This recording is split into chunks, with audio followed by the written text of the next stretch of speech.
Okay, it's Monday, September 17th, 2018. This is Leyla Vural interviewing Hal Weiner in the Google offices in Chelsea for the Stonewall Oral History Project. Thank you. I'm really glad that you're here with us. So oral histories usually start at the beginning of a person's life. So can you tell me where and when you were born and something about how you grew up? Sure. I was born, or I wouldn't be alive today, at Columbia Presbyterian Medical Center, and I was premature at a time when they put you on a steel tray to die when you weighed under 3 pounds, and I weighed under 3 pounds. So the resident who had delivered me said, put it on a steel tray, it won't last an hour. However, the OBGYN that was there screamed at him, there's nothing wrong with that baby. He's just a little light. Put him in one of my new heated cribs. And that was the same guy who had just saved Gloria Vanderbilt the year before. How my mother could afford in the Depression somebody who gave birth to Anderson Cooper, I don't know, but she did. So he puts me in this galvanized steel garbage can with 100-watt light bulbs around the perimeter. That was his genius incubator. It worked fine. Kept me alive. By the time I got out of there, I guess I weighed more than the 3 pounds I went in with. I don't really remember. In fact, I don't remember much of anything till about age 3 when I was in Sunnyside Gardens when it was new. And we had a sub-basement apartment there. And I have a picture of myself with my mother in the driveway. And that's the earliest recollection I have of anything. When were you born? March 13th, 1935. Growing up? Well, it wasn't all that easy. My father was a traveling salesman. And he had various jobs in the garment industry, sometimes in management, sometimes as a sales manager. And we lived in Baltimore for a while during World War II. I was in third grade in Baltimore, which I hated. And then they moved to Shaker Heights, Ohio. And it was almost the end of World War II. And he was, of course, eligible for the draft, but because he was a parent, they left him alone until just about the end of the war. And they were going to draft him into the Navy. And then they stopped, and they decided they weren't going to bother. And there we were in Shaker Heights, and I was in 5th grade. We moved to Long Island, to Long Beach, where my parents had met. And I spent most of my early life in Long Beach from 6th grade on. And I went to Adelphi College, and when I graduated, it took me 48 hours to get on a train from the Long Island Railroad, get to Manhattan, find an apartment, and look for a job. You could do it in those days. And they didn't ask you for anything but a down payment on the apartment, no references, no nothing. I was living in the East Village for $45 a month. And I was getting $45 a week when I landed my job, so I was living like a king. It's been downhill ever since. What kind of kid were you like? Bratty, short, big mouth, no friends. Until I learned to play clarinet. Then they liked me. I was in junior high school band. And the cheerleader, the woman who was the woman who was the head majorette, who was a head and a half taller than me, is now shrunk down to my size. She worked her way after she got through being a majorette through Columbia University as a Rockette with the Rockettes, and then she went to medical school, and then she became a board-certified psychiatrist, and she still is, and still has a small practice, but is retired. And were you comfortable inside yourself? No, I was bullied. All this stuff they're talking about now that they stop, nobody stopped it back then, and that was just accepted, and I accepted it too. Getting beaten up till I hit back. I learned if I hit back, it didn't hurt any worse than if I didn't hit back, so I hit back. And were you raised with religion at all? That's very interesting. No, until I was 12 and a half years old, they ignored the fact that I was Jewish. And then my father and mother decided they wanted me to be bar mitzvah. And I said, but I didn't go to Sunday school or anything. So they went to the Reformed Jewish temple in Long Beach. And they had a new rabbi there who I really, Perry Nussbaum, who I really loved and nobody else liked. He would later go down to Selma, Alabama, and have the doors blown off his synagogue by the KKK and have all the Baptist churches rebuild it. And he was a big fan of Dr. King's, and he marched with him. So I was his first bar mitzvah when he got hired there as a rabbi. And he said to me, "Do you know anything?" I said, "No." He said, "You really going to work hard?" I said, "Maybe." He said, "Every day after school, 2 hours a day, Monday through Friday. I won't bother you on your weekends. You can play." And I did. And I really enjoyed it. And I really enjoyed being bar mitzvah. And I became president of my temple youth group, which would later cost me in the Navy. I'll tell you about that later. And then that was it. I was the only one in the family that ever had a bar mitzvah or a bat mitzvah at that time. And years later, some of my cousins would start going back to temple, because my grandmother's family had come from Russia, from Belarus actually, and she was the daughter of the town rabbi, and she and her aunts, she and her sister, my great aunt, who lived in that building right across the street at 99th Street and Broadway when it opened, the Trafalgar in 1906, had walked. They turned around, they looked at each other, they were two girls in a family of 14 Hasidim, and they said, "No." And they put their hands in each other's hand and they walked to Berlin. And when they got there, they learned the needle trades, and my grandmother said it was like taking a rocket ship to another planet, because Berlin had electric lights, streetcars, and everything else in 1899 and 1900, and they didn't have anything like that in Minsk or in the shtetl. Then she got sponsored by somebody and came here to the west side, and she met my grandfather in a St. Patrick's Day parade. They were standing there, she and her sister, and she turned to her sister in Yiddish and said, "What is this stupidity?" And he heard them, and he turned around, and he'd been here about 2 years, and he answered them and explained to them what it was all about, and that's how they met. So we always celebrated St. Patrick's Day as our anniversary day. And I, at the time, so I grew up in Long Beach. I got out of there. By the time I was out of there at Delphi, the the draft was breathing down my neck. And they had gotten rid of everybody in draft board 6 except me, because I had had student deferments. They said, "Okay, we're drafting you." And I said, "I got any choice?" And my uncle, who had fought in World War II and was highly decorated, said, "Join the Navy. They fight a war like gentlemen." Didn't know. So I go down to the naval recruiting for officer candidate school, and they look at me and they say, "Well, you know, you're so skinny and you don't weigh enough for your height. You have to pass the Annapolis physical and blah, blah, blah. But we'll give you the intelligence test." And they gave me the intelligence test, and they said, "Well, I scored high enough so that we waived the physical requirements, except you have to see Dr. Smith, the dentist, to have a dental exam." So I do that. Dr. Smith was one of the biggest anti-Semites you have ever met. And he looks at my tooth and he says, "You Jews, you all join the Navy so you can get free dental and medical care." I said, "What are you talking about?" He says, "You got a cavity. You think we're going to fill it?" He says, "I'm not going to pass you on this dental exam. Go back to your dentist and pay to have it fixed." So I go back to my dentist, and he says, "You don't have any cavity there. There's just a little ridge." I said, "Make a cavity and put a silver filling in it, in the front tooth, so the bastard can see it." So he does, and I go back, and the guy looks and says, "That's better," and he passes me. And that should have been my introduction to what the Navy was all about, because back in the day, they were pretty bad in the 1950s and early 60s. So I go to OCS. Had I known what that would be like, I never would have done that. And I somehow survived, and I get sent to the USS Essex aircraft carrier. And I loved it. I had a great time on the Essex. I was friends of theirs. I was their crypto security officer. I was their boat officer for the Marine detachment.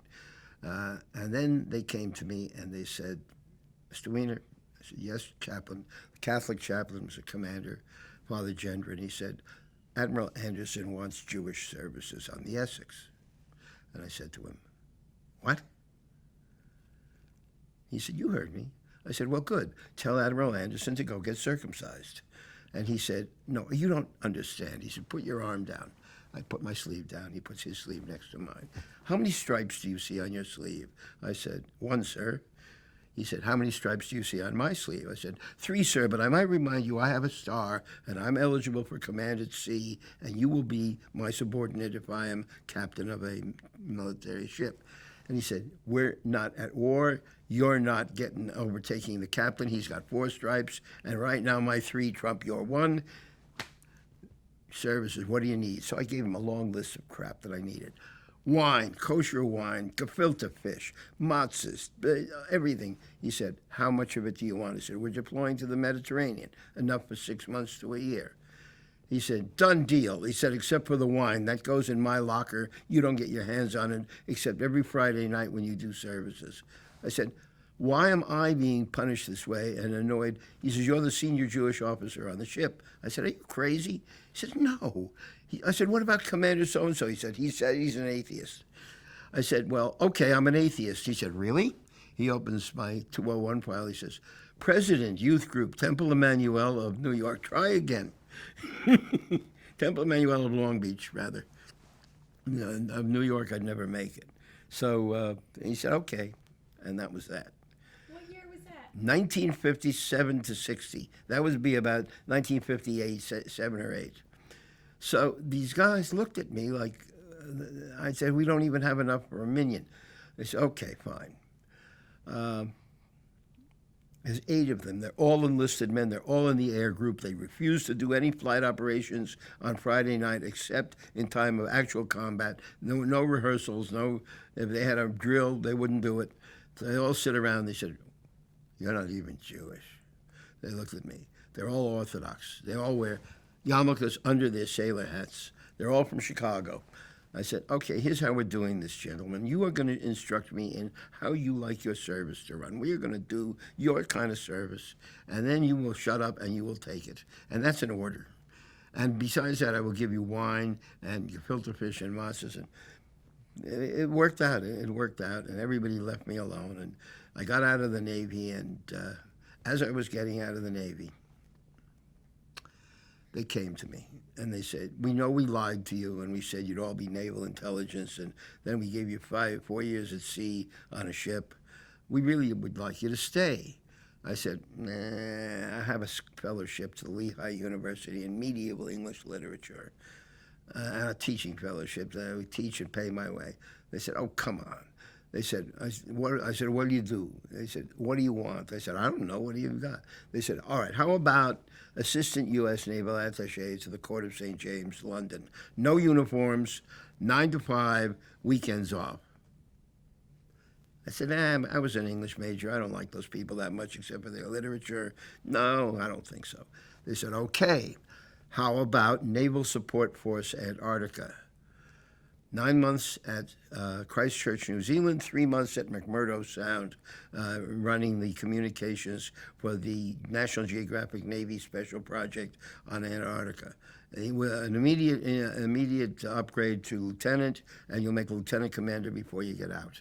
And you'll be allowed to wear a beard, which the Navy didn't allow, except for the Antarctic service. I was like, gee, that's really nice. And my mother said, oh, my dead body, you're going to Antarctica? No way. So I went to Lehigh University on the fellowship. You know how long I lasted? 2 weeks. At the end of the second week, I didn't kill the little monsters who were in my class who were laughing at me and saying, you made a mistake. You don't know shit. Where are you from? At Delphi? What's that? You know. I walked into the dean, said, here's my resignation. He said, you can't do this. I said, yes, I can. He said, no, I have nobody to replace you. I said, then teach it yourself. I said, goodbye. And I went back and I got a job in advertising again where I had worked as a copywriter. And I was doing that for a little while, and I was unhappy. And my then mother-in-law said to me, why don't you just quit, sit on a rock on the jetty in Long Beach, and think for a week about what you want to do in life. What do you really want to do? And I said, so I came back. I said, I think I want to go to law school. And she said, really? Yeah. I said, my mother always said I had a big mouth, I should be a lawyer. I said, are you interested in law school? I said, only in labor law, because my grandmother was involved in the ILGW. She said, okay. So I went to, I took the, I took the exam, and I hadn't taken the exam. I started applying to law school without taking the LSATs. And I go to Columbia University and to NYU and to Brooklyn and to Yale. And I tell them I'd like to go to any of these places. And the guy at Columbia looks at me and says, you didn't take the LSATs yet. No. He said, and you went to Adelphi College? I said, yes. And he said, I'll tell you what, give us a $200 deposit, which was a lot of money back then, and we'll reserve a place in the class for you if you pass our muster with the LSATs and blah, blah, blah, and blah, blah, blah. You have a lot of balls, young man, for coming up here and wasting my time when you're obviously unqualified for law school. And I said to him, well, I forget the guy's name. He was the commercial law professor and acting dean. I said to him, I have a better idea. I said, I'm going to give $3 to the educational testing service because I've used up my 3 choices, and I'll let them send you my score. And after that, when you get it, if you want me, we can talk.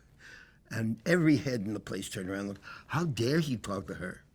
I said, and by the way, I said, I had a battalion of 60 guys under me in the Navy, and if any one of them had given me the same bullshit you just gave me, they would have been in the brig. And I left. They called. They said, you're in.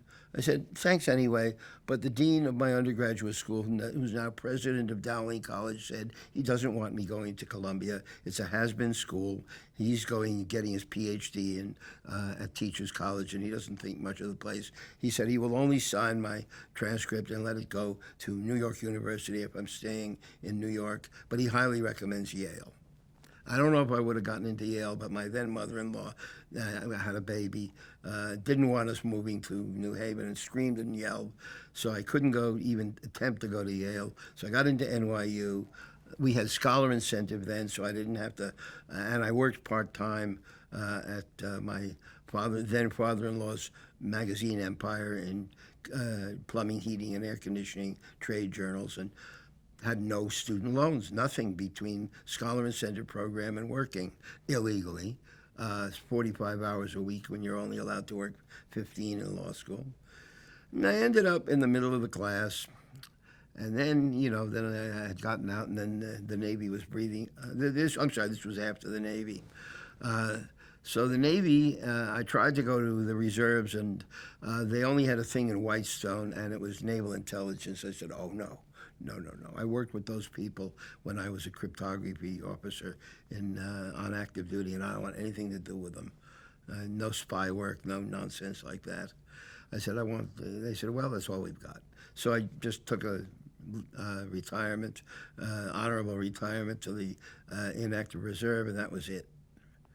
So let me ask you, when did you get married in all of that? Well, I've been married several times, 3. I got married right after I got out of the Navy, and that was how I ended up with the people who were with my mother-in-law, who told me to sit on a jetty. Thank God she did. My own mother, I think, was dead by then. And my first wife married me to get away from the family. She had gone to Skidmore. And after the divorce, we had a pretty decent, amicable relationship. And my father-in-law let me work for them part-time while she worked for them part-time on the magazines, which were then sold to Gralla Publications. And he became a multimillionaire and retired. And when was your child born?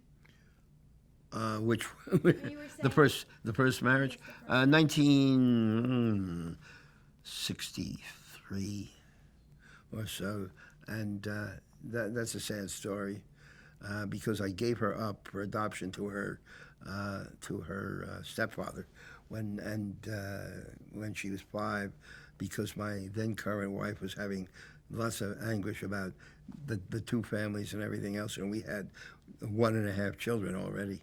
We would end up having 3.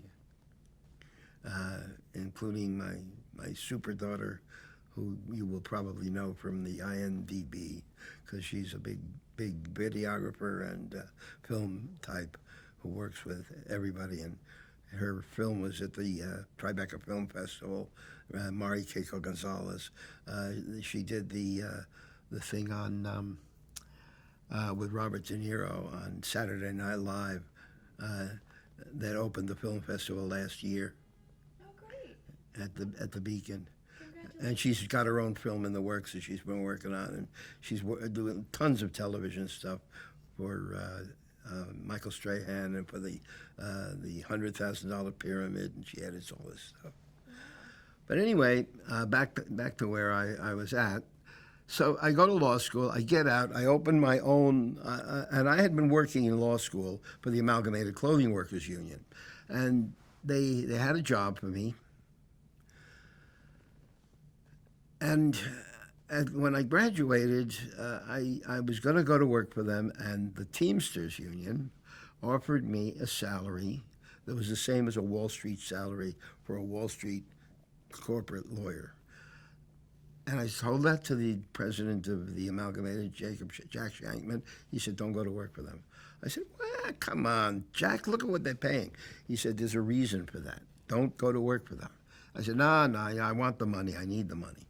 So I go to work for local 813 and 1034 of the Teamsters, private sanitation and funeral livery drivers, the biggest mafia local they've got. I didn't know that. When The Godfather came out, the book, everything stopped for 2 weeks while everybody sat in the office reading it, saying, he's talking about Louis, he's talking about Joey, he's talking about this one, he's talking about that one. I lasted 6 months. By the time the president of the local said to me, do this, that, and the other thing, and it was totally a felony of about 20 years worth of time, and I told him, fuck you.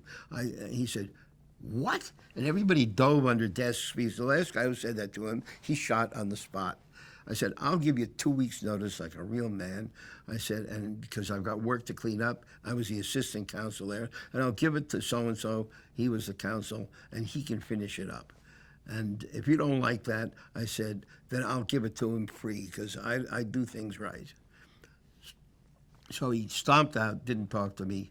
Well, he stomped on his wooden leg, Bernie Edelstein. And I left there, and I opened my own office. Now, to open my own office, I had friends who had graduated with me from NYU who had an office downtown at 401 Broadway. And they were a partnership of 3 people, Shapiro, Reber, and Brandis.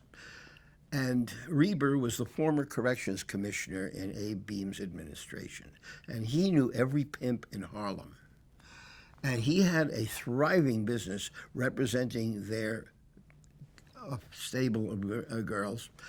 And he said, if you're willing to go to criminal court and defend these prostitutes, you can pay your rent, we'll give you a free office, we'll give you this. Okay, fine. So I'm doing that one day with one of my more celebrated prostitutes, forget her first name, Brooks, who was so well known with her 7 pages of yellow sheet that they said, oh, it's our Miss Brooks. Back again. And I said, she needs time to pay, Your Honor. Oh, certainly. I'll give her 2 weeks. By then she should have made enough money for her fine. Goodbye. And while I'm sitting there, in the front row in front of me are about 25 people with white T-shirts on and a Lambda signature in purple on the back. And in the middle of them is some creature in a purple lame pantsuit, much taller than the rest of them. She was very tall. And I said, well, what's this all about? Because I'm sitting there waiting for one more of my cases to be called. And so I said, what is this? He says, we're the gays, gay activists. I said, what? What are you talking about? Our friend here was getting signatures on a petition for the gay rights bill. I said, really? I said, gay rights bill? What's this all about? They didn't teach us anything about any of this field of law in law school. We knew nothing. I thought gay meant happy. I didn't know what the hell they were talking about. Homosexual. Oh, them, they're perverts. No, we're not perverts. So this was Jim Owls and Morty Manford and at that time Arthur Evans, the whole cadre of them.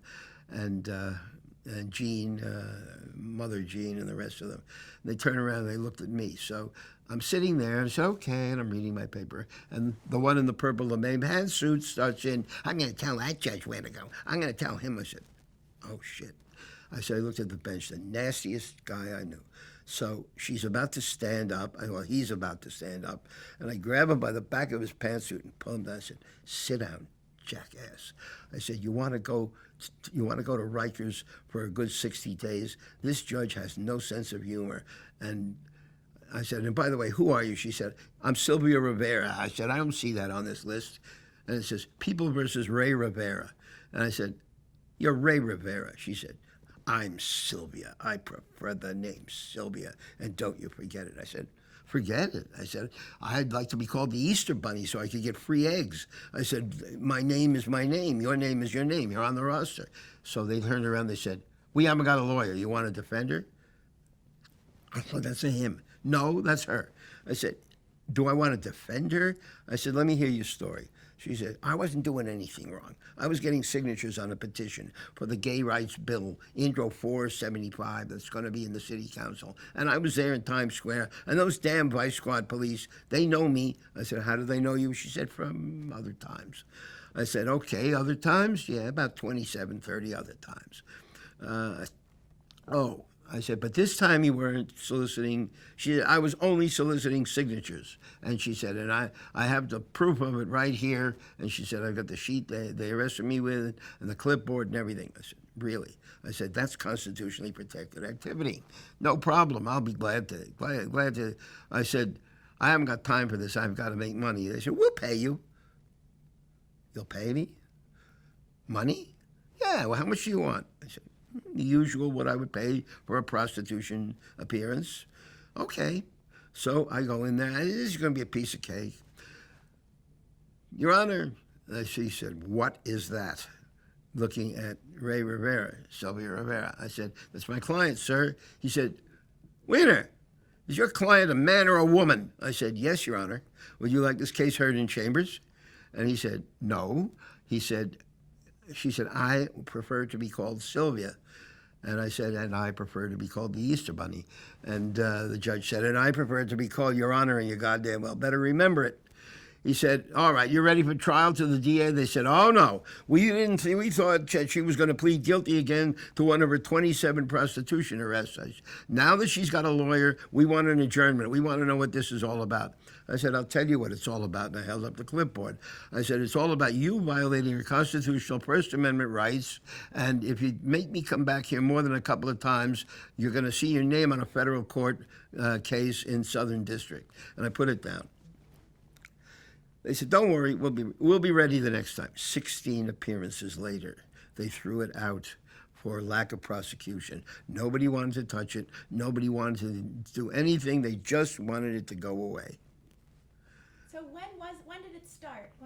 When did you first meet? Oh, gee, I don't know. The date is on a picture of me coming out of the criminal court with Sylvia, the first appearance after that time when they were saying we're not ready, and I left. And that was also how you met everyone who... All of them. So then they said, we really would like to be incorporated. I said, what? Yeah, we think it'd be nice if we were a nonprofit corporation. And the not-for-profit corporation law had just come in at that time. I said, well, I don't do that kind of work. I'll look at the statute. They said, you went to law school. You can read. You're smart. Come on, do it. We'll pay you. Well, pay me. Okay. So I look at the law, and I see a section like the ACLU had and the other people had. I said, let me see your proposal for what you plan to do. And it was all total, legitimate, First Amendment, really good stuff. This, that, the other thing, housing, employment, respect, and so on and so forth. So this is fine. So I drafted up papers under the new not-for-profit corporation law. And I wasn't stupid enough to let it go at that. I then took it to Congresswoman Bella Abzug's legal people and to then Congressman Ed Koch's legal people. I said, look, this is a new statute. This is a new organization. They're highly controversial because they blah, blah, blah. And they said to me, you're going to represent them? I said, why not? They said, nobody else will ever hire you. I said, what are you talking about? I said, you don't get it, do you? I said, what are you talking about? They're homosexuals. They want to have their rights under the First Amendment. What's the big deal? He said, it's a big deal, trust me. I said, come on. Yeah, nothing, nonsense, no problem. So I do the incorporation papers, bind them nicely, pay the fee, send them up to Albany. I get a letter back with the parcel in the same envelope that I had ripped open at the end from John Gezzi, Director of Corporations and State Records for Louis Lefkowitz, Attorney General. Dear Mr. Weiner, your papers are hereby returned to you as rejected for two reasons. One, the name of the corporation is not a fit name for a New York State corporation when one considers the context in which you are using the word gay. Two, the corporation exists to commit a felony, that is, to violate Section 130.38 of the penal law, the sodomy statute. Have a nice day, John Gezzi, Director of Corporation State Records. On behalf of Louis Lefkowitz, Attorney General. So I get it back, and I show it to about Ed Koch's people, and they don't know what to make of it. I show it to Bella Abzug, and she just laughs and says, that's bullshit. Don't take that for them. I said, well, what am I supposed to do? She said, Louis a good guy. You call him. And he'll take your call. I call Louis Lefkowitz. I actually get right through to him. His secretary, who is this? I said, this is Hal Weiner, the attorney for the Gay Activist Alliance. Okay. They put me right through to Louis Lefkowitz. He says, who are you? Weiner. Oh, yeah, Weiner. He said, yeah, Gezzi was talking to me about you the other day. He says, you must be some kind of pervert. I said, what? I said, I want to incorporate the Gay Activist Alliance. I said, it's a civil rights group, same as everything else, same as the ACLU. He said, oh, really? Does the ACLU go around buggering people? I said, come on, Mr. Lefkowitz, cut the crap. I said, they have their rights to be incorporated and to protect themselves against lawsuits and stuff. He said, over my dead body. So I sighed and I said, okay, where do you want it shipped and what kind of box should it be in? And I hung up on him. And then I sued them in state Supreme Court here. And it got transferred immediately to Albany because you can't sue the Attorney General anywhere but the 3rd Department in Albany. I didn't know that, and I didn't even have carpet at Albany. So the gay activist said, he didn't care. You know, oh, we'll pay. You go up to Albany. So I go up, trotting up to Albany, to the special term in Albany, and there is T. Paul Kane, Justice T. Paul Kane, sitting there, and he says to me, again? I said, I have never been here in my life. He said, last week we had the Gay Liberation Front in here. He said, they're a bunch of Maoist communists as well. He says, and they wanted me to incorporate them. I said, really? I said, well. He says, and what do you think of that? I said, I think that's a terrible idea. He said, there, you see, you agree with me. Then why do you? I said, I want to be first. And he said, first what? And he looked at it, he said, denied. I said, but you haven't heard anything. He said, oh, I've heard enough. Click, and he had just been there. So I take an appeal to the 3rd Department in Albany, which is the only place I can go, to right up there, the most conservative 5-judge bench with Judge Herlihy of the all Irish Catholics. Judge Herlihy, and I argue the case before them. And he says, listen, these guys, come on. I said, you know, Your Honor, the meetings are open to the public. I said, we're already invaded by everybody from the Red Squad, everybody from the Police Vice Squad. They're all at all of our meetings. There's probably room for a plainclothes justice of the Supreme Court. If you want to come down, he said, isn't it true there's all kinds of perversions occurring? I said, yes, Your Honor, there is. He said, see? I said, there's a perversion of Robert's Rules of Order. I said, they go on and on and on, and I hate it. And I told them if I have to go to their damn meetings, they can get another lawyer, and they exempted me from going to their damn weekly meetings at the firehouse. But if you'd like to go, Your Honor, I'm sure you could dress up in drag, and they would be able. He said,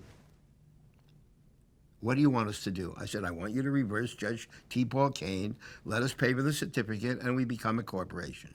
He said, lots of luck with that. I said, I'll tell you what. I said, under the statute, you have 60 days. He said, are you threatening me?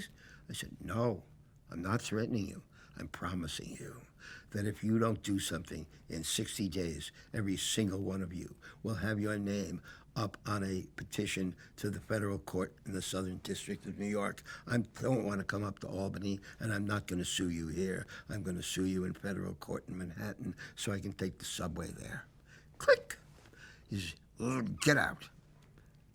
59 days later, I get a reverse per curiam on the authority of a case that had been called Association for the Preservation of Freedom of Choice versus Justice J. Irwin Shapiro. That case was 10 years earlier, and it was all about a neo-Nazi anti-Semitic group that was suing against busing in Brooklyn, against busing children to conform and make the schools more of a mix racially. And they had tried to incorporate Justice T. Paul Kane, I don't know who the justice was back then, said, well, he said, I don't like them. I think they're a bunch of Nazis, but I don't see any reason I can deny their certificate. And he gave them the certificate. So, J. Irwin Shapiro, he was a Jewish judge, too. So I left that alone, and I had cited it and forgotten about it. So I said, okay, guys, we won. 24 hours later, bang, I get the appeal notice from the state of New York. What? They're appealing to the Court of Appeals. I said, oh, I've never been to the Court of Appeals. The High Court in Albany, I only had one case in my life there, this one. So I said, okay, when is it going to be heard? They said, that's the bad part, January 2nd, the day after New Year's. I said, really? So I'm trotting up there in the snow with everybody, and I'm the respondent, not the appellant, so I don't have to do anything yet. They've got to make their case and argue it. So I come up there, and I'm sitting in the front row in my seat there, and all the gay activists are behind me. And the case is called Owls versus Lomenzo. So they said, Owls versus Lomenzo. So Justice Fuld, who had a great sense of humor, said, oh, here we have the case of those gay activists in New York City against Louis Lefkowitz and his people. He said, what do you have to say? And they had a professor from Albany Law School, I don't know who he was, getting up there and yakking away. And he says, may it please the court. That's as far as he got. Justice Cook, who had been the Corporation Counsel of New York City, says, it doesn't please the court. Let me ask you this. Dead silent. He says, you incorporated Planned Parenthood, didn't you? He says, yeah, what's that got to do with it? He says, Planned Parenthood's against abortion, isn't it? He says, well, yeah, that's one of their big things. He says, abortion's a Class D felony. This is a lousy B misdemeanor. If you incorporated them, what's your problem here? I had never thought of the argument. And by the time I got up there, the ACLU had jumped on it, the New York Civil Liberties Union, and they said, you want some help? We're going to give you an amicus brief. And they gave me Eldon Van Cleef Greenberg, former editor of the Harvard Law Review, and Debevoise, Plimpton, Lyons, and Gates, all 200 of them, to write a long, gorgeous brief on all kinds of stuff there. So meanwhile, I have nothing to say because they're skewering this guy. And then he said to me, okay, Judge Fuld turns to me and says, Mr. Weiner, do you have anything to add to this conversation? I said, no, sir. He said, well, let me ask you a few questions. He said, why are we here?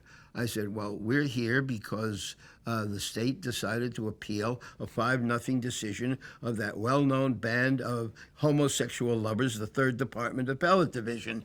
And I didn't know it, but Judge Herlihy and the 3rd Department was not sitting that day, and they were all behind me. And dying, and Herlihy was having a fit. And he says, really? He said, do you have any questions to ask of your adversary, Professor so-and-so, and Mr. Lefkowitz? I said, yes, sir, I do. I said, I'd like to know with what appendage and into what orifice a corporate body can violate Section 130.38 of the Penal Law. And it tore the place apart. I just tore the place apart. They were hysterical laughing. And there were only 6 of them sitting because Judge Breitel was in the hospital. It was a 6-0 in my favor. And that was the end of that. And the New York Times gave it this much of a squib after having done that one when we lost. So I've always hated the New York Times for that and for other things. And that was it. I came back, and we had the certificate, and it was now Jim Owls, president of the Gay Activists Alliance Incorporated, and all of them, they were very happy. And they went back to the firehouse, and it continued on for a number of years with a number of demonstrations that they called zaps going. They had a really great technique. They would go and they would sit in on an office, just the way they're doing it today in Congress when they're sitting in on congressional people's offices, and not leave and get forced to be thrown out and arrested and make their case and sit down. And that was that. That's a great story. You're gonna pause for a second? Okay. So when was it that you finally won? No, about 3-4 years later,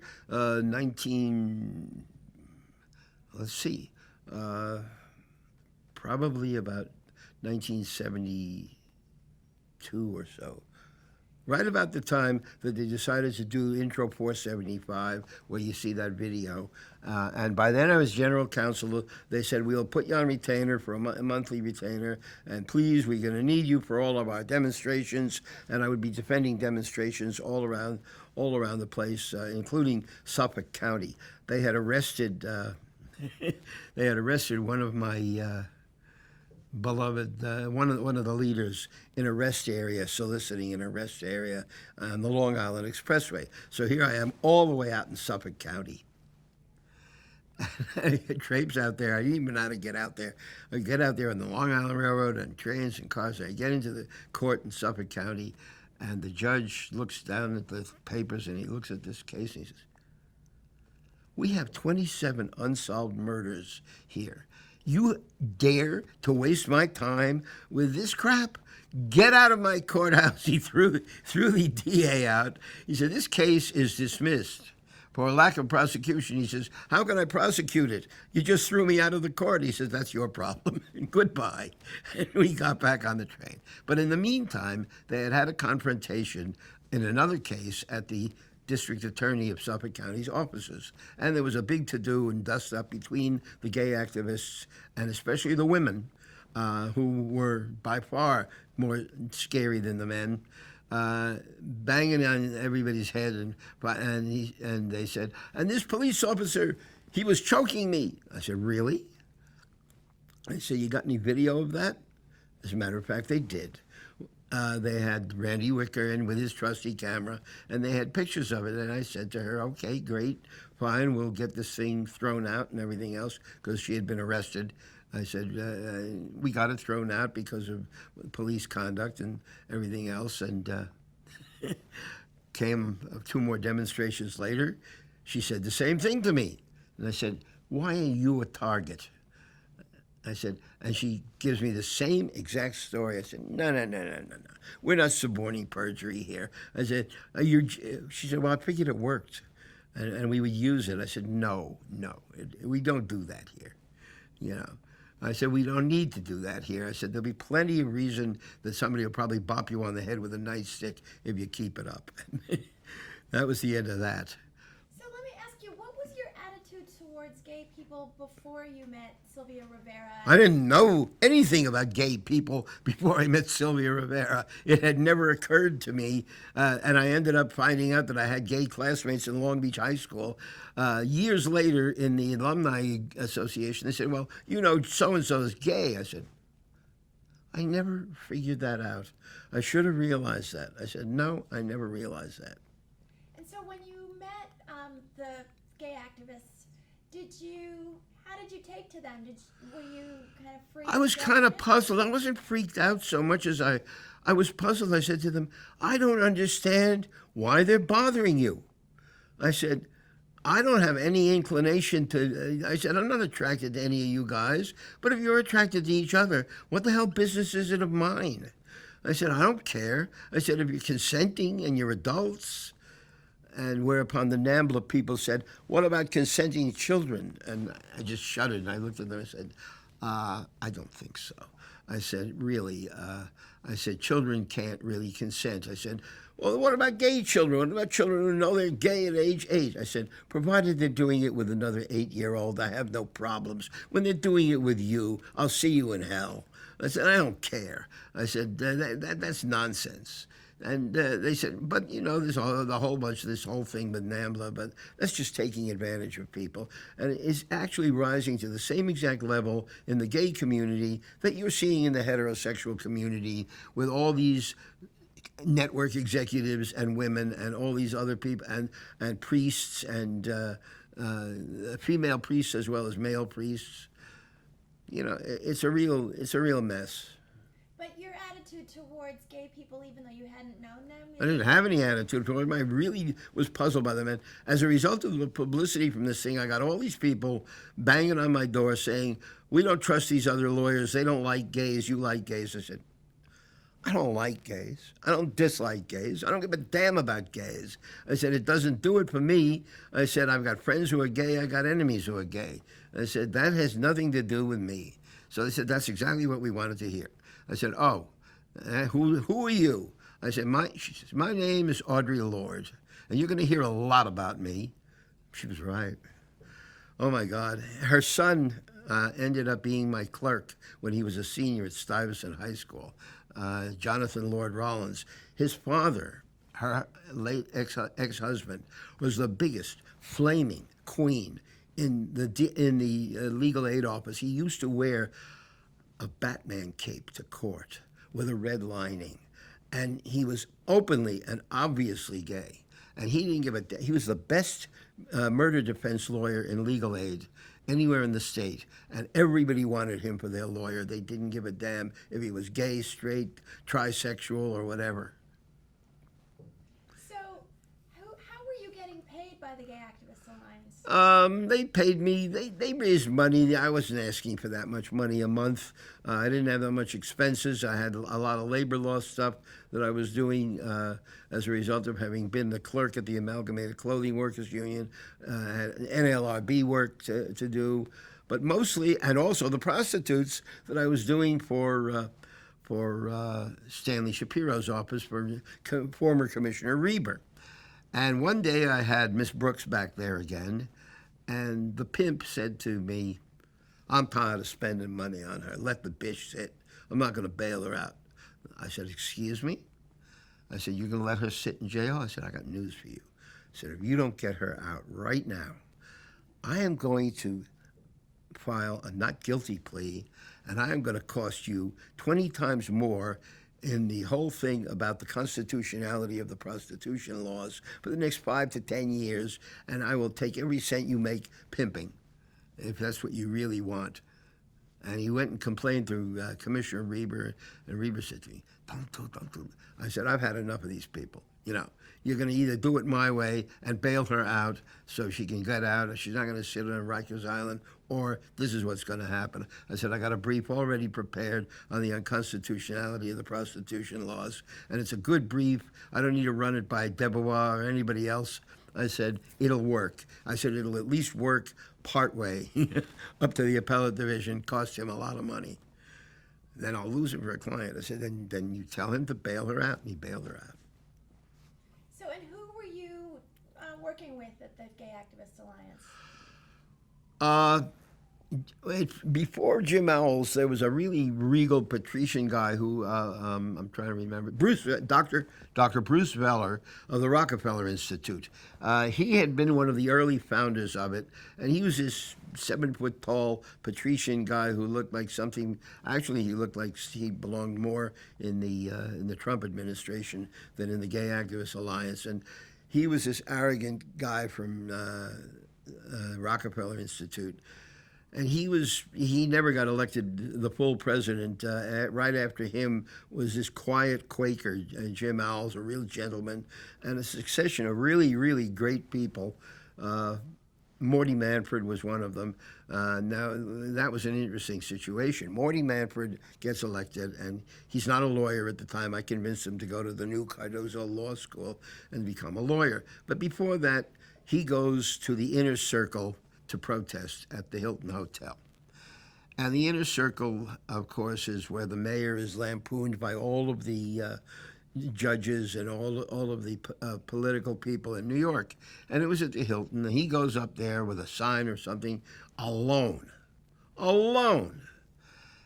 And Michael May of the Uniform Fires Department grabs him by the throat and almost kills him, beats him up and down and sideways on an escalator there. And they have video of it, but I never saw it. I never got to see it. And we decided to sue a whole bunch of people. But then, by then, it was so notorious, the fact that he would have been hurt and so on and so forth, that we get a whole bunch of people wanting in on the case. Let's see, we had Kunstler. Kunstler wants in on the case. Oh, God.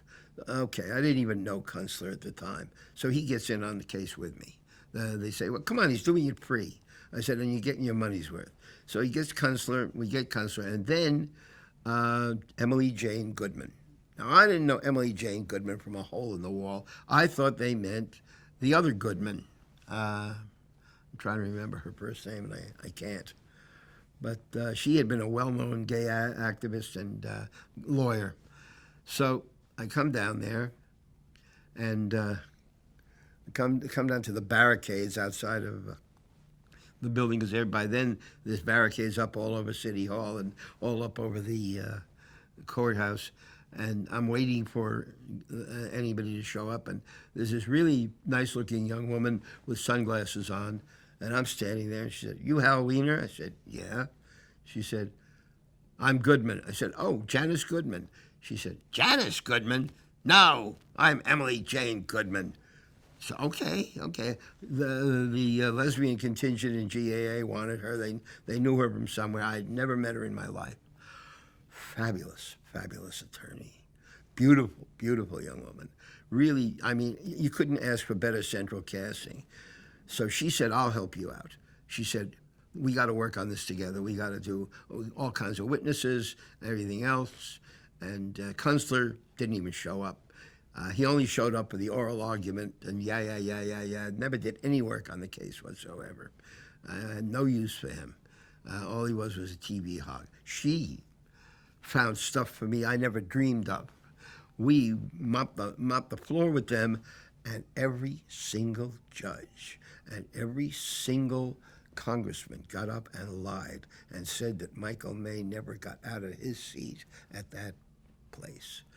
About 40 witnesses were ready, and they only went through 6. And after that, they said, "Is the testimony of the others the same?" "Yes, it is." Case dismissed. And I looked at her, and she looked at me and said, "It isn't like television, is it? It's the real world." And she became a judge later on, fabulous judge later on. I think she just retired recently.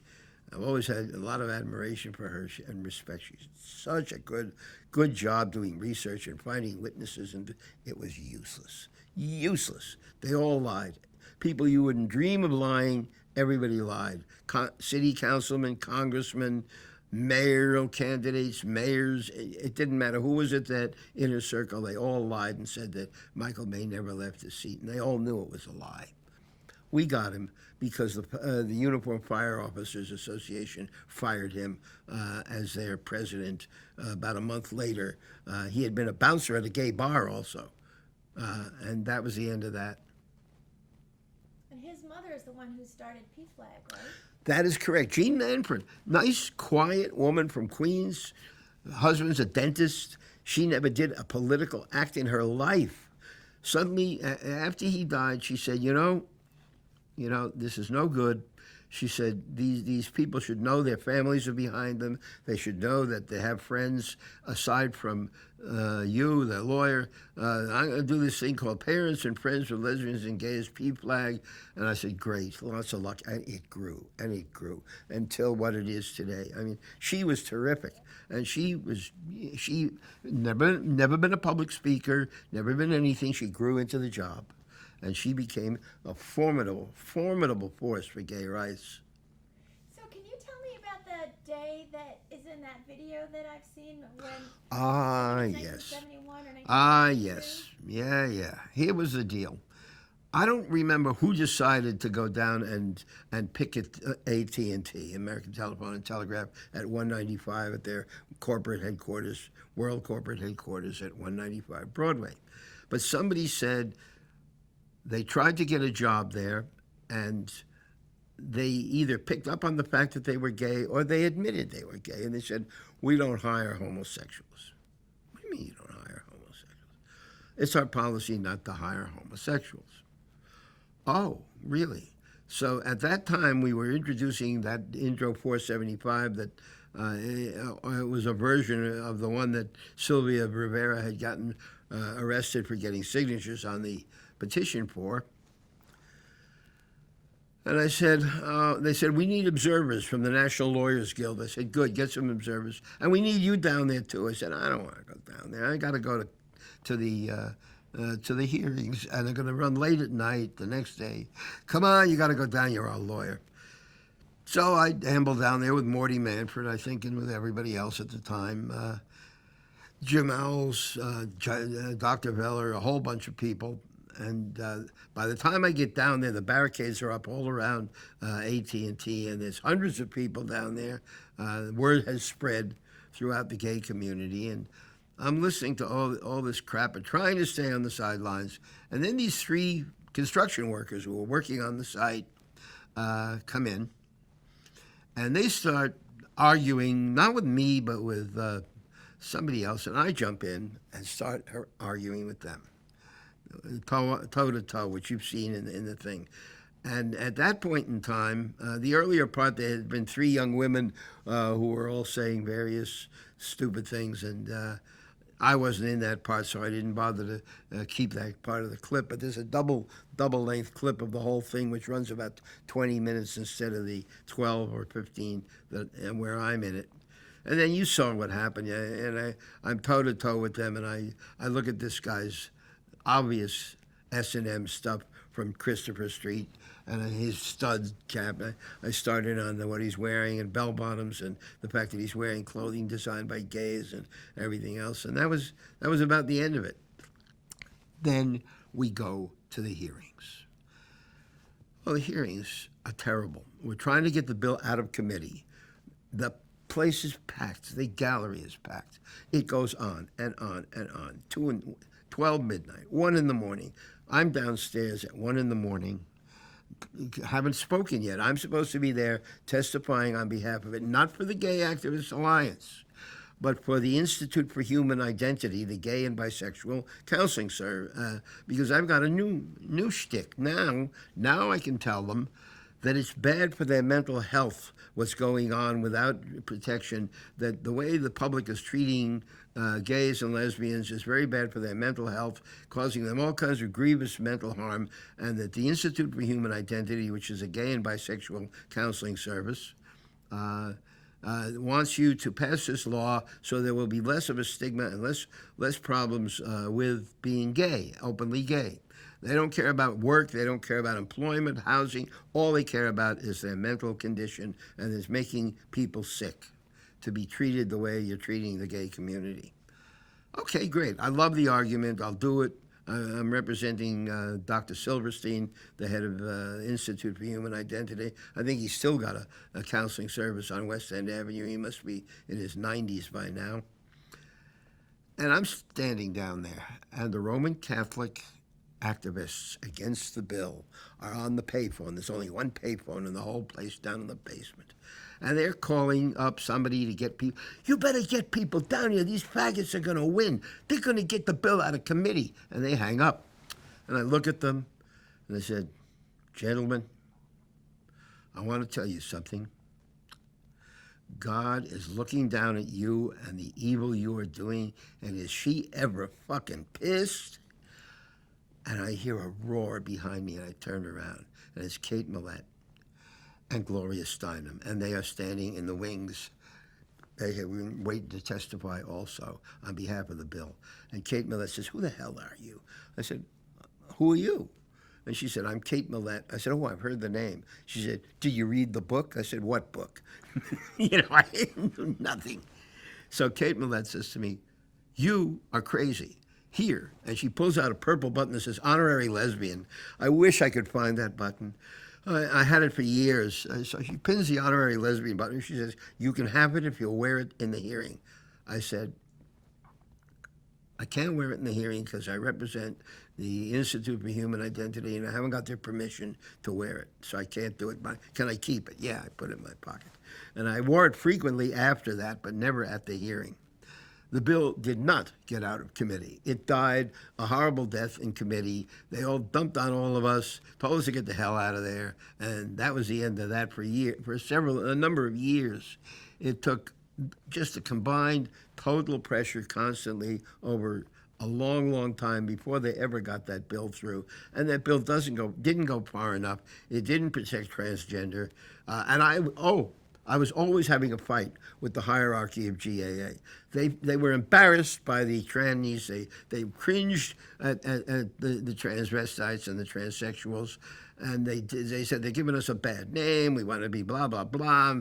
I said, you want to be who you are is what you're getting your civil rights to do. They want to be what they want to be. You don't have to dress like them. You don't have to act like them. You have good jobs. Most of them don't. I said, Marsha P. Johnson, I don't know what kind of work she does. And Sylvia Rivera says to me, "You want to represent STAR?" I said, "What's that?" She said, "Street Transvestite Action Revolutionary." I said, "Oh, don't be ridiculous. There's no such organization." Marsha P. Johnson says to me, "I want to bet." She said, "Come talk to us Saturday." Well, we have our meetings at the Hebrew National hot dog place on 42nd. I said, "You have your meetings where?" They said, "In Times Square, there's a Hebrew National, right where the subway entrance is now. And we meet there every Saturday or so and chat. Me, the four of us, we're STAR." I said, "Who's the other two?" She said, "Bibi and Natasha." I never did remember their last names. And so I became STARs. The STARs stayed out of trouble, generally speaking, or either that or the cops were too afraid of them to bother with them. They were really, really good and tough at what they did. I know they had an apartment for a while on the Lower East Side for trans kids.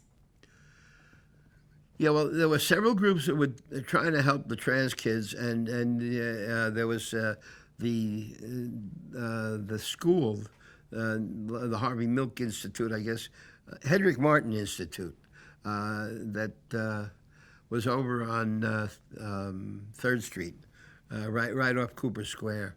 They were running a high school. They ended up running a high school for gays and especially for bisexual and transgender. And they were really cutting edge, very, very nice people, and they had a very good school. I think they were accredited, and then you could use your high school diploma from them. It's still there.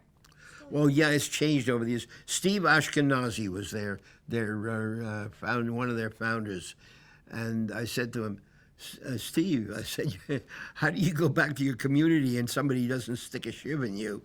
Because he says, "I don't know." He says, "Maybe God is protecting me." Because he always wore his yarmulke and he was always out there in full force. And unlike most people who stayed very far away from church. Yeah, I interviewed Steve. Good man. Yeah.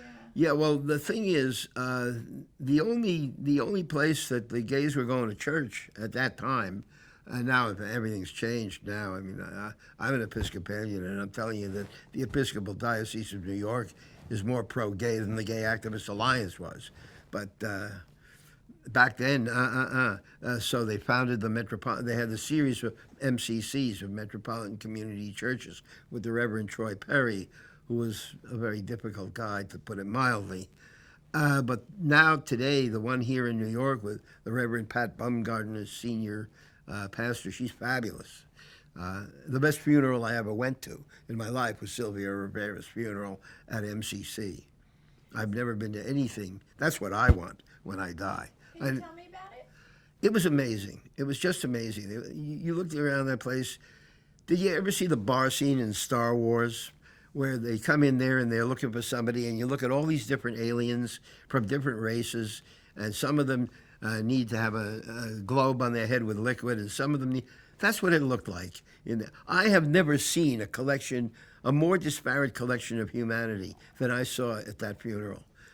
And they were all there for one purpose. She had changed completely. She had done yeoman's work, really, really good work for decades in the gay community after being nothing but a weird streetwalker.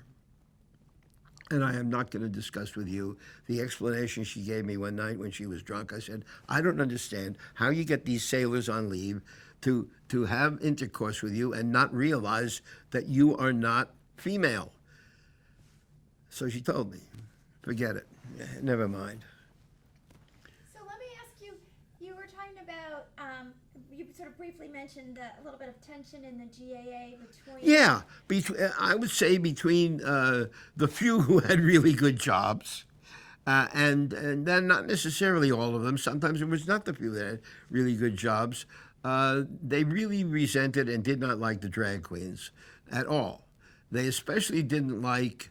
they put up with Sylvia because Sylvia was so articulate and good, but they didn't put up much with Marcia, and they didn't put up with much with any of the others, and they had unnamed people who I don't even know the names of from the Stonewall crowd, which I don't represent them because I keep telling them I haven't practiced law in 13 years, but they still call me their legal advisor and yell at me to go to meetings. And I said, I'll be your photographer. I don't want to be your legal advisor. I said, my legal advice to you is shape up your act.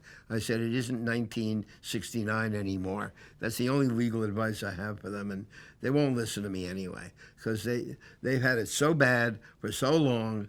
And this whole thing with the Stonewall Club becoming a big national landmark, which really sticks in their craw because it was a mafia-owned gay bar, and they were treated like dirt, and their drinks were watered, and the food was terrible. The only thing good about the place was the jukebox, which had gorgeous, great music in it to dance to.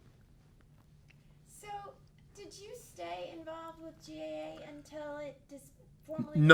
No, I didn't. The last few years of it, I think I don't even remember if I was practicing anymore. I don't even know in the last few years where that it sort of went downhill after a while, and then it's just disappeared.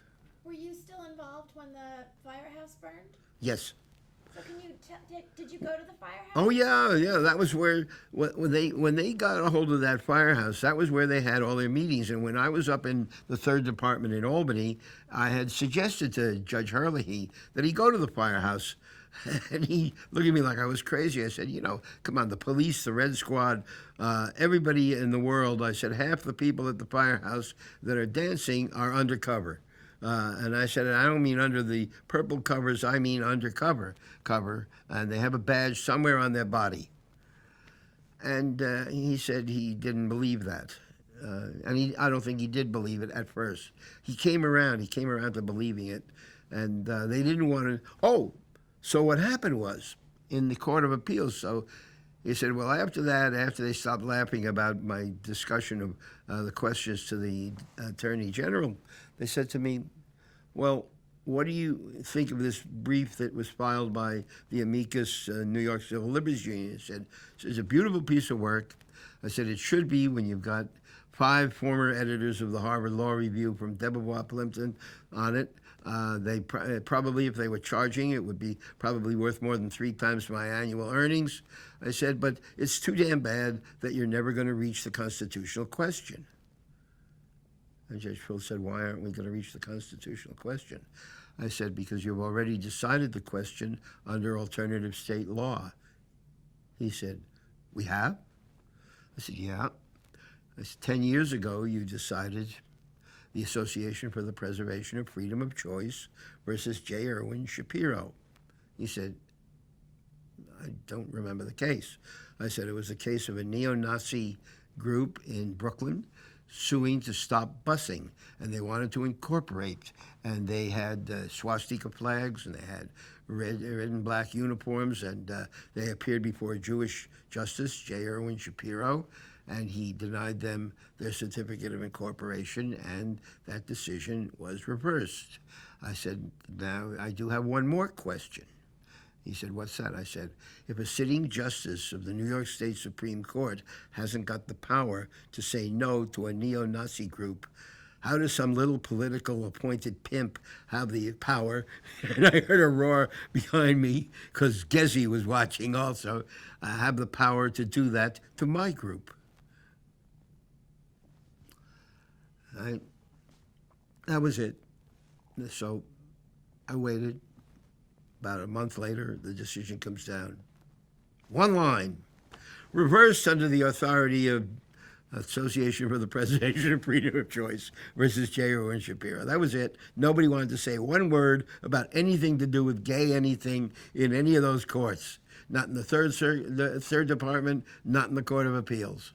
Now they would write all kinds of tomes about it.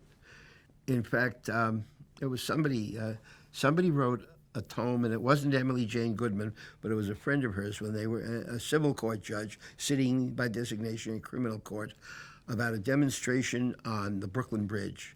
And it was like 64 pages of constitutional stuff. It was amazing, you know. I used to use it. I don't remember who wrote it. But that's the way it went back in those days.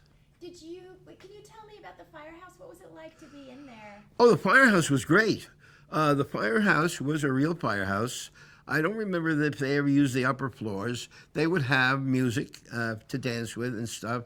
Downstairs was completely open where the fire engine used to be. It was not a big firehouse, but it didn't have to be. I mean, you could pack a couple of hundred people in it, like they pack in at the other clubs today.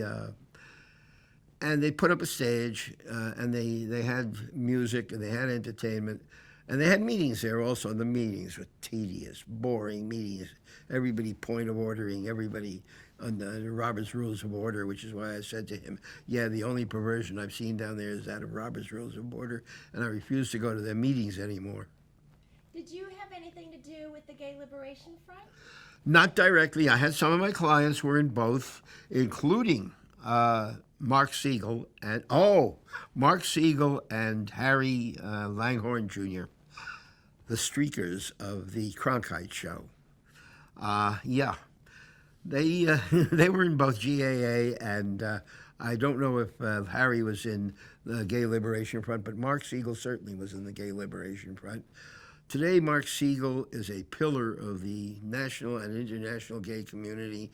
He's the editor, founder, and owner of Philadelphia Gay News, and he and his people have built a $9 million residence for gay seniors in Philadelphia, and the mayor loves him, and they all love him, and he's got stuff in the Library of Congress and everything else. He's great.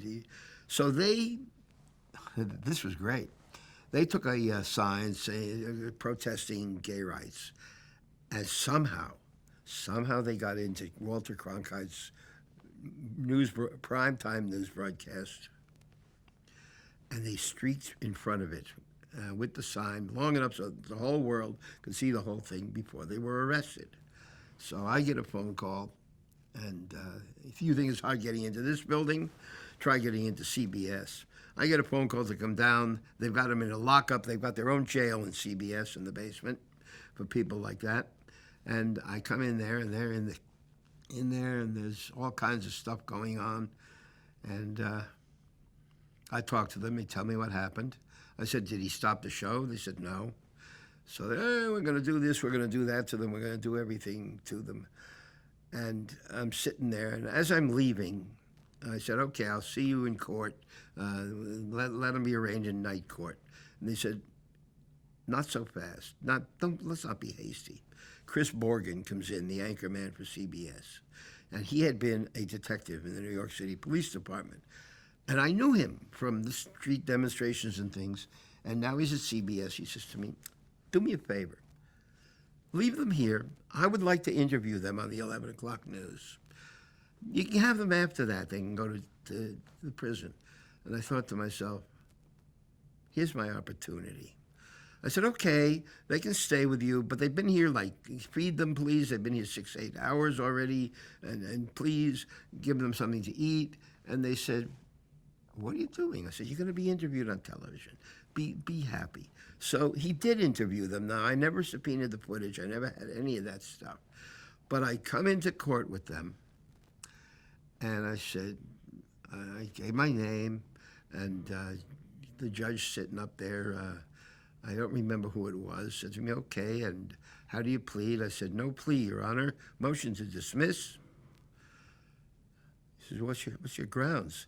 I said, no crime was committed. These people are business invitees of Columbia Broadcasting Corporation. They were asked to stay by Chris Morgan when they could have left and gone to jail, to the Tombs, and they stayed 5 hours more and were on his TV show at night, and they used him on a show that has sponsors, and they made money off of their appearance. They are now business invitees. They can't be charged with the crime of trespass. And he said, nice try, have a nice day. The case is adjourned a week. Doesn't always work, only in the movies. So that would have been in the early 70s? Yeah. And that was part of their zaps? Oh, yeah. Well, no, this was independent of a zap. They dreamed this one up on their own, the two of them. Nobody knew about it until it happened. They kept it secret. They went up there. And how well did you know Marty Robinson? Oh, pretty well. I mean, he was one of the foreign. He may have even signed. There were 5 of us who signed these articles of incorporation. And I know Jim Owls did, and I think Marty Robinson did. And Arthur Evans, who was the leading Bolshevik communist in the group, and he ended up in California in the Castro district. And I have never read his book. I understand he wrote a very good book, Arthur Evans. He died, unfortunately, like many of them did, of AIDS. Pete Fisher and Mark Rubin. Pete Fisher had written The Gay Mystique, which I have one of the few copies of around in hardcover. And Mark Rubin I had seen for years after that. He died recently, a few years ago. Now, Mark Rubin, that was another thing. Mark Rubin was a grammar school teacher in the 600 schools for disabled children and children with problems. And he was openly gay, and he was on the stage. I said, you're going to lose your job, man. And I won't be able to help you because I can't do anything with the stupid Board of Ed. And he said, don't you worry about me. So sure enough, the Board of Ed picks up on it and is going to fire him. 300 parents came down to the Board of Ed and nearly tore the place apart, that they wanted him to they didn't want anybody else near or touching their children except Mark Rubin. And that was the end of that story. So this whole theory, and I did point out to the Board of Ed when they were yelling and screaming, I said, you realize, of course, that my former law clerk, Sandra Goodman, is prosecuting teachers who molest children and everything else, and that 93% of her cases are heterosexual female teachers against male kids. I said, would you like to discuss that further on television sometime? They would not. They didn't wish to engage in that conversation. So I want to ask you, it was obviously generally still a very homophobic time. Oh, yeah. What kind of reaction did you get outside of the gay community? How did people respond to you that you were the GAA lawyer? They didn't even know. They didn't pay any attention to this stuff. I mean, once in a while, I would get somebody saying things, and once in a while, I got a phone call, which I returned from a payphone from the Wall Street Journal. They wanted to interview me, so I'm listening to this guy. I said, "Where are you?" He says, "Houston, Texas." And he's going on, and I'm listening to his voice, and I just got this inkling. And he says, "Do y'all think that homosexuals can get good jobs?" I said, "You've got yours, don't you?" Click. So it was mostly separate from the rest of Oh, your work? no, I didn't have. I had about half of that practice, and then I had defense, 18B criminal defense stuff, and I had a lot of labor law stuff because of my union background and affiliation as a clerk to the chief counsel of the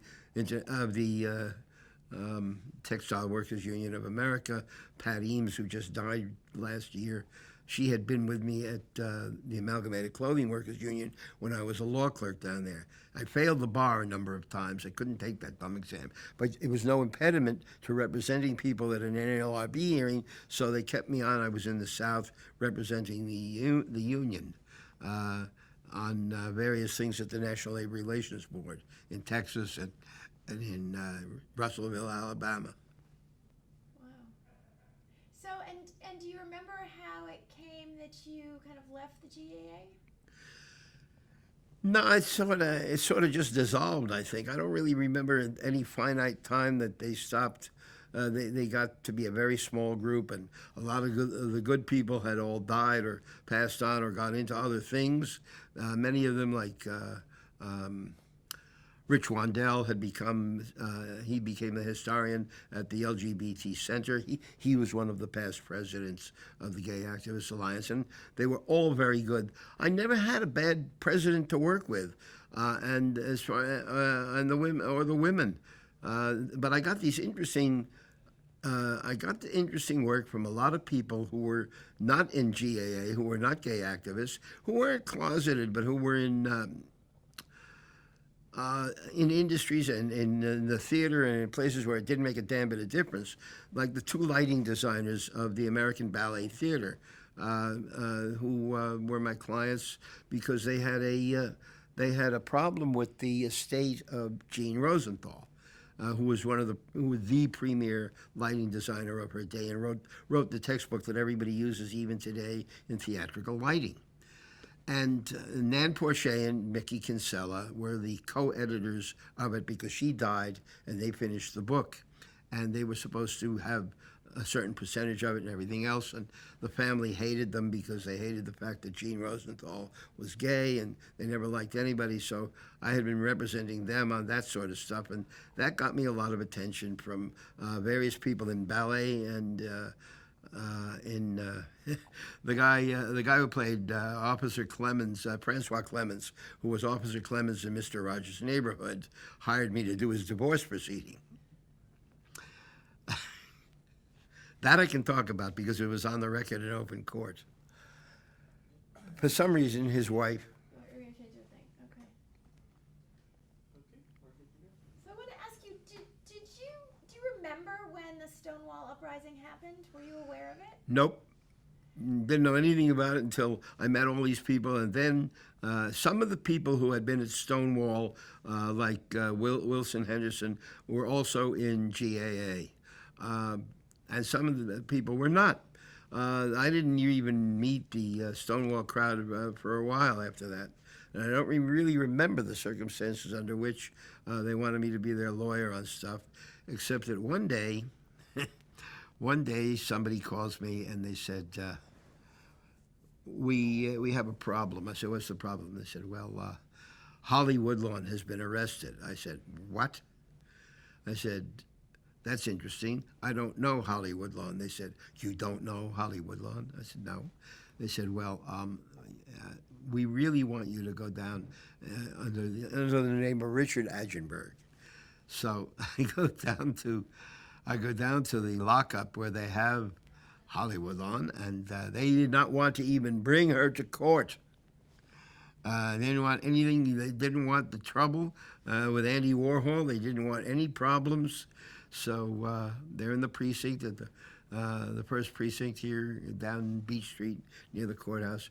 They said, and she's looking terrible, needs a shave and everything. Well, why does she need a shave if she's Holly Woodlawn? I said, she's Richard Agenberg. So I said, we're paroling him to your custody. Get him out of here and keep him out of here and make sure he goes to court. And I don't even remember what happened. We got the case dismissed, and everybody was happy. But that was the only contact I ever had with that segment of the gay community of Andy and Warhol and his friends. I never had anything really to do with them. Do you remember when you first heard about Stonewall and had a sense of what had happened and why? Yeah. I didn't have any sense of what had happened. I don't even remember hearing about it. That was on a June weekend in '69, and I wasn't paying any attention to it because at that point I hadn't met. I don't think I had met Sylvia Rivera and the Stonewall and the GAA crowd in criminal court. But after that, I mean, they all told me various stories about it. Nobody has ever really had a definitive story about Stonewall, except it has come a time that the arresting officers from Stonewall and the veterans got together, and they are now friends, and they have had meetings together, and I was at one of them a few years ago that was covered by Margot Adler of NPR, who was there, and I knew her because of her connection with Wicca, and she's the chief of the Wiccan Coven in New York. I did not know that. Oh, yeah. But now you're connected to the Stonewall Veterans. I can't get rid of them. I like them. I don't want to be bothered getting rid of them. I'm very fond of them. I hate their meeting. If you think a GAA meeting is sick, you haven't been to a Stonewall meeting down at the center, which really bothers me that the center charges them because they haven't got any money. And I don't charge them anything. I don't charge anybody anything. I'm not practicing law for 13 years now. But the center makes me cringe. They're so corporate, and they know it. I mean, I've had this out with Andy Hum, and I've had it out with other people that I really think that they owe the Stonewall veterans a debt they can never repay. That they wouldn't even be there where they are if it weren't for them, and for people like that, and for the Daughters of Bilitis, who kept a fairly open profile considering they had their jobs at stake and they had really good paying jobs. I mean, when you talk about the presidents here in New York, in the New York chapter, I just bought the book used online because I'm looking for Rosalind McGill and I can't find her. If she's still alive, because she came to my class that I taught at Long Island University on the law and politics of sexuality as the spokesperson for the Daughters of Bilitis, and she was president of the New York chapter. But Kay Tobin Lahusen and her partner, I forgot her name, Barbara Giddings. The two of them were big in GAA, very big in GAA, very together, along with a lot of other people, and they were really formidable, good people. And were you involved with Kay and with Barbara? Yeah. Not with the Daughters of Bilitis because they had female lawyers that they wanted, and in fact, I recommended Emily Jane Goodman to them at one point when they needed a lawyer for something before she went on the bench as a judge. But you knew them through GAA, though. I knew them through GAA, and I became friends with Ros McGill, who was one of their officers here in New York, and I had her lecture to my class at LIU when I taught the one semester class I ever taught in political science, and they couldn't deal with that class at all. So that lasted one semester, and they said, if we had any idea that you were doing this, we wouldn't have started in the first place. I said, you knew what it was all about. No, we didn't. How did you become Episcopalian? That's an interesting story. Well, the question is, how do you become a Christian? I mean, considering I was the fake Jewish chaplain for an aircraft carrier, I was in a court-martial in Florida, at the MacDill Air Force Base. And it was a combined Army and Air Force command that had done Desert Storm. And I had been called in by the Bar Association, Legal Referral Service, to represent a sergeant in the Air Force who was down there and who had been accused of being a homosexual and having contact with a guy who was a homosexual, who was on reserve and had come there for active duty training in the summer. And the story was my guy, who was this little squeaky guy, I'm not going to give you names because this one wasn't This one, it was published. I mean, there's a court-martial record of it. So he's there, and they call me down there, and his sister hires me from upstate New York. So I go down to Florida, and I talk to him, and he tells me the whole story. And this guy is an 18-year veteran. He's a very senior sergeant in the Air Force. He'd been in combat in Desert Storm with all kinds of friends willing to testify. He's an evangelical Christian. And he belongs to this, what I call the First Church of the Lightning Bolt. I forgot its name, in Tampa, Florida. And he's accused of making a homosexual pass at this guy who is gay. And he tells me, this is what happened. He says, we were drinking together. He's here at school, at the bar. And he thought that I was gay because I got a squeaky high voice. And he propositioned me, and I turned him down. And he beat the shit out of me. And he put me in the base hospital. And then, to cover himself, he goes and tells the sergeant-at-arms that I made a sexual pass at him. So, in the meantime, I'm down there as private counsel. They appoint a JAG for me, and she's great. This female captain from California, very smart lawyer, had been on law review at Bolt Hall or somewhere, and she is very religious Christian, and the Air Force is like that. Extremely conservative. And she says to me, this guy is supposedly innocent. Well, here's the good news. We get to interview all of the witnesses for the other side. So then they had a number of witnesses, and they were terrible. They were terrible. I said, this is going to be a piece of cake. We start the trial, and they're not terrible anymore. They were faking it, all of them. They were very good. And I'm sitting there with my head in my hands like this saying, nobody's going to believe this. First of all, when we got down there, the presiding military judge said, I'm going to do you a favor. He says, I'm going to try this case, and I'm going to give this guy a dishonorable discharge, but no jail time. I looked at him and I said, gee, thanks for nothing, Judge. I said, I'll tell you what. I said, were you ever a line officer? And he said, no, what's that got to do with it? I said, I was, and I would far rather try this case to a panel of hardened former division officers in the Air Force and the Army as a combined command than to a scumbag like you. He said, you can't call me a scumbag and get away with it. I said, sure I can. I just did. What are you going to do about it? He said, I'm going to see to it that you lose this case. I said, want to bet? I said, and meanwhile, the JAG lawyer, she says, don't antagonize him, don't antagonize him. I said, I'm a civilian, I can do what I damn please. So she said, don't do it. He can hurt us in the trial. The trial was horrible. Those people, all of a sudden, they're lying, but they're great. I mean, they're really good. And I said, oh my God, yeah, this is terrible. So meanwhile, we get his people up there as defense. We have a full commander in the Coast Guard who he had worked with when he in the Joint Commands in the Middle East, swearing this guy's fabulous. We have people who were in the foxholes with him swearing he was fabulous. It didn't help. It wasn't helping.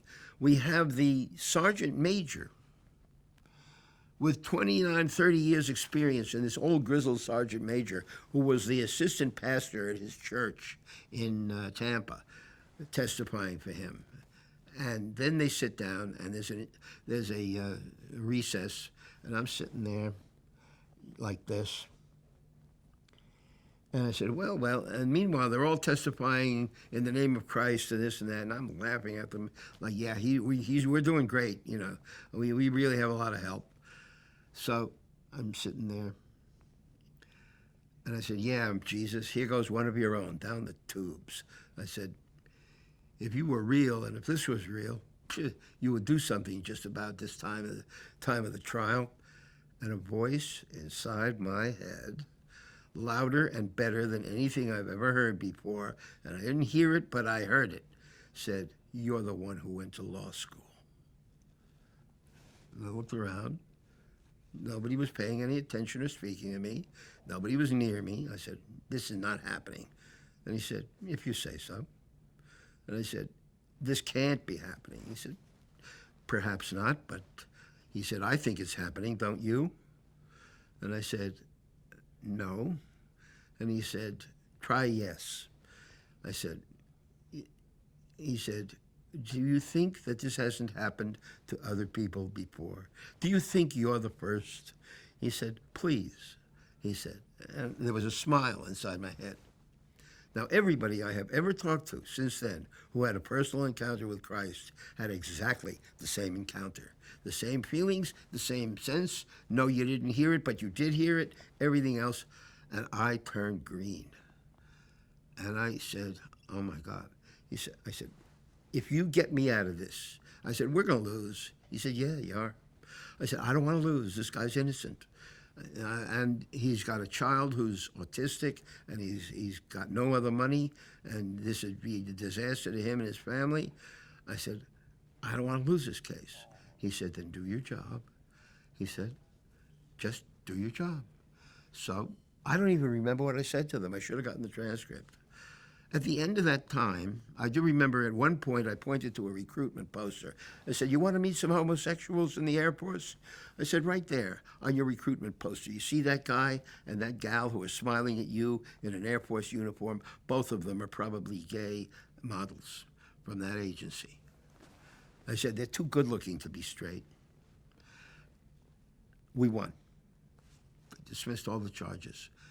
And at the end of that time, I said, I think I just promised him that if I won this, I would become a Christian. So I said, so I tell the sergeant major, come here, I want to talk to you. You're the assistant pastor of the church. And I tell him the whole story. And instead of being surprised or shocked, he was ho, yo, ho, hum. That happens all the time. No big deal. You had a personal encounter with Christ, so what? And he says, Christ's not very busy these days. He's capable of having a personal encounter with 1 billion people at once. So I said, well, he said, what are you going to do about it? I said, somehow I get the bad feeling that you can lie to somebody and you can lie to a judge, but you really shouldn't lie to Jesus because it's a real bad deal when you die. I said, and frankly, I said, I sort of believe him.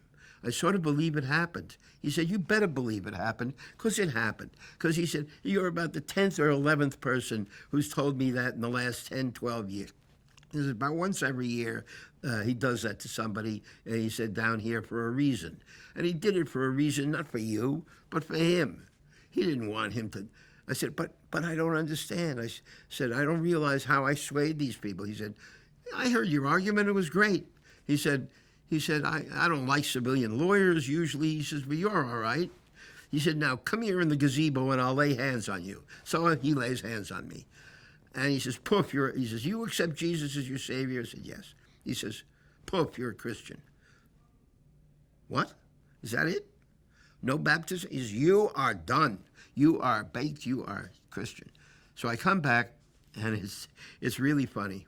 It was the weekend of one of my classmates' funerals, who had died, a young judge. I'm trying to remember who it was even. And he was having a ceremony. My wife was reading the newspaper, and she says, did you know Judge so-and-so? I said, my classmate. Yeah, he's my classmate. She said, was. I said, what do you mean was? He died. I said, when could he possibly have died? I saw him a month ago or so. He says, no, he had a heart attack. He died. They're having his funeral at Temple Israel.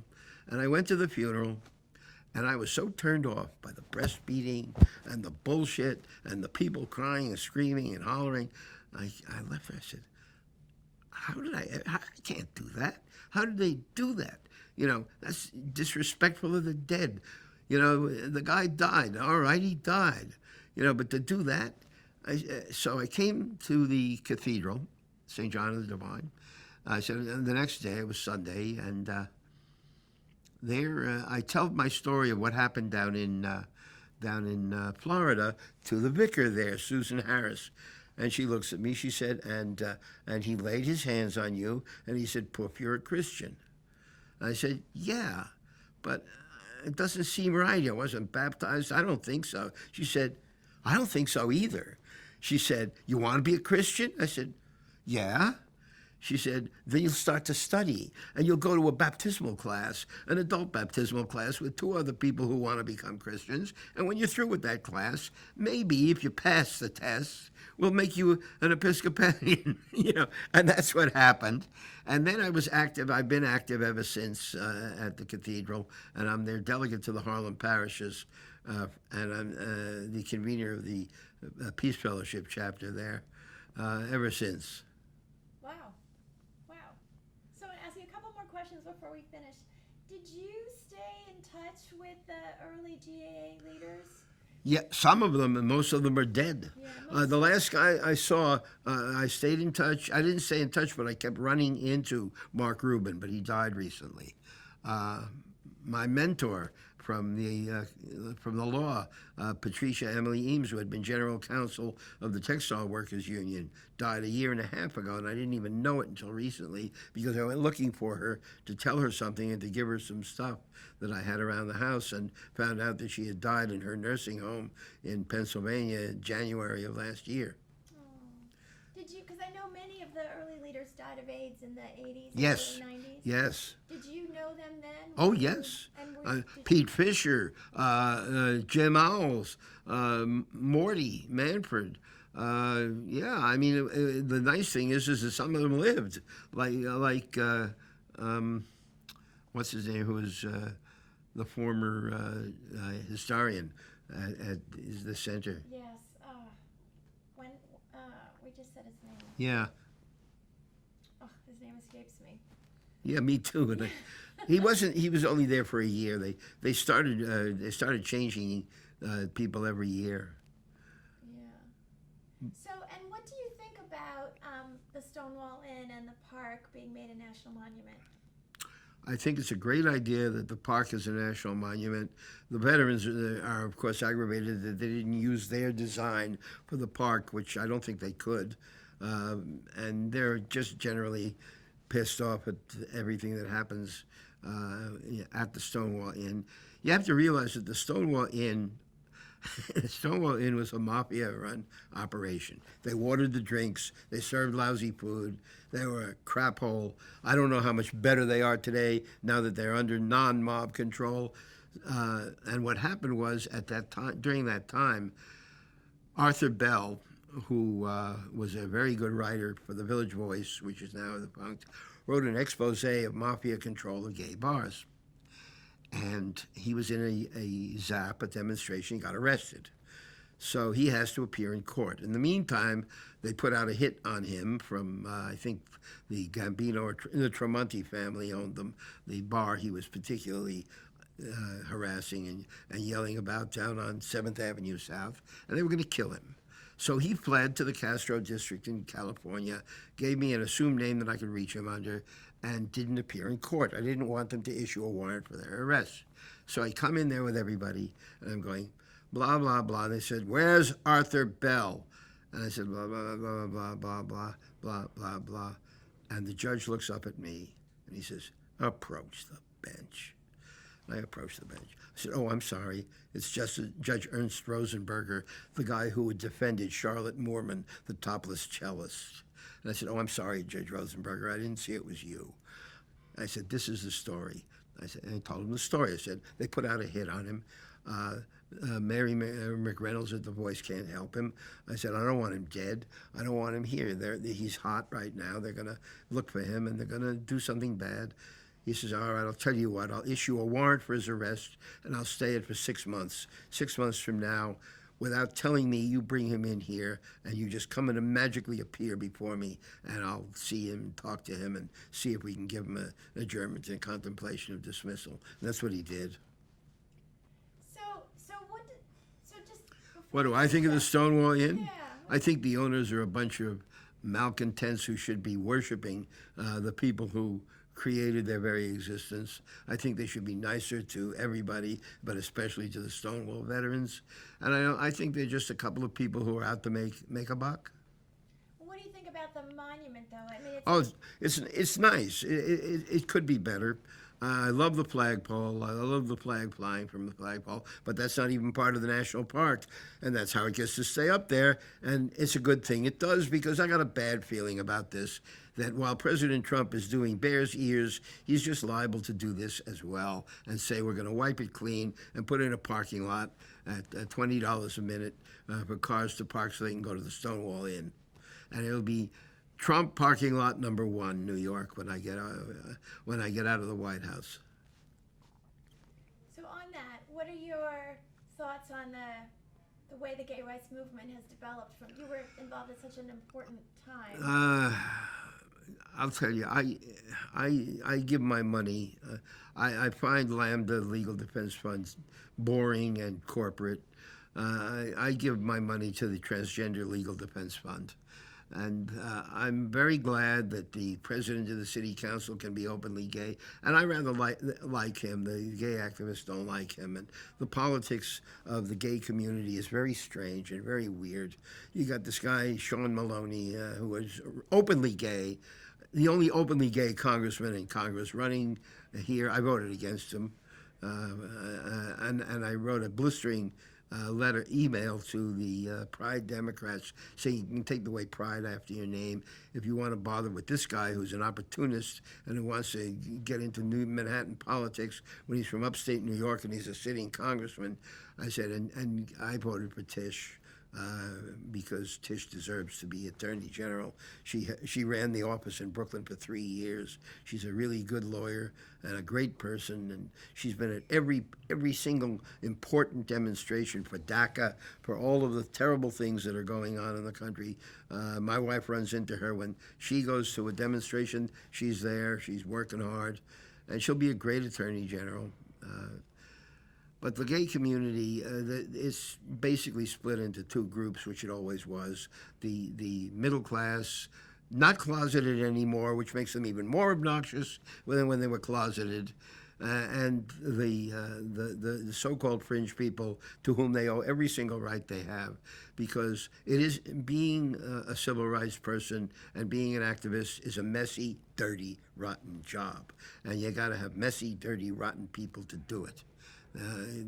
They can be good people, but they'll be messy and dirty, and they will be rotten when they have to. And I've always liked activists. I've always stuck up for the lowest common denominator of them, and I like them. And I think that every advance that's made anywhere, I look at these millennials, I look at the Me Too people, and I say, okay, sometimes they're wrong, sometimes they're excessive, but 99% of the time they're right. Anything else you want to say before we say goodbye? Nah. Thank you, Hal. That's it. Yeah. Thank you so much. I'm going to get you another cup of coffee. Yes, please, coffee. Yes, please. When he graduates from that, you can tell your still photographer that he will really like carrying 3 of these, which I usually do. This one is only 16 megapixels. I went back down to it because it's better in backlight than anything I ever saw before. It's 2 years old. Yeah, this